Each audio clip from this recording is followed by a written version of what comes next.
సినీ నటుడు మోహన్ బాబు అరెస్ట్ విషయంలో ఎలాంటి ఆలస్యం లేదని చట్ట ప్రకారమే అంతా జరుగుతుందని రాచకొండ సిపి సుధీర్ బాబు తెలిపారు.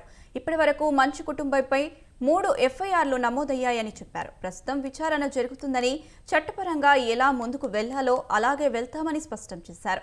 విచారించే విషయంలో మెడికల్ సర్టిఫికెట్ తీసుకోవాలని అన్నారు. ఇప్పటికే తాము నోటీసులు ఇచ్చామని సిపి తెలిపారు. డిసెంబర్ 24వ తేదీ వరకు సమయం అడగారని, మోహన్ బాబు వల్ల జర్నలిస్ట్ రంజిత్ గాయపడ్డారు కాబట్టి సానుభూతితో పలకరించడానికి వెళ్లి ఉంటారని చెప్పారు. అయితే చట్ట ప్రకారం ఎలాంటి చర్యలు తీసుకోవాలో అలాగే తీసుకుంటామని చెప్పారు. మరోవైపు కోర్టు కూడా ఆయనకు సమయం ఇచ్చింది. కోర్టు ఆదేశాలను తాము గౌరవిస్తామన్నారు. ఈలోగా మరోసారి మోహన్ బాబుకు నోటీసు ఇచ్చి గడువు కన్నా ముందే విచారణ చేపట్టవచ్చా అని కోర్టును అడుగుతామని తెలిపారు.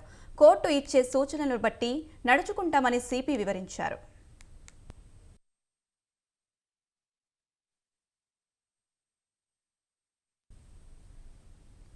మోహన్ బాబు దగ్గర ఉన్న గన్ రాచకొండ కమిషనరేట్ పరిధిలో లేవని సుధీర్ బాబు విచారించారు.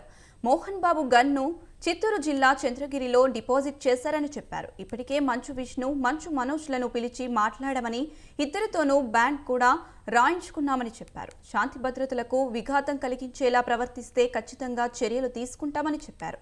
24వ తేదీ తర్వాత నోటీసులపై స్పందించకపోతే మోహన్ బాబును అరెస్ట్ చేస్తామని సిపి సుధీర్ బాబు వివరించారు.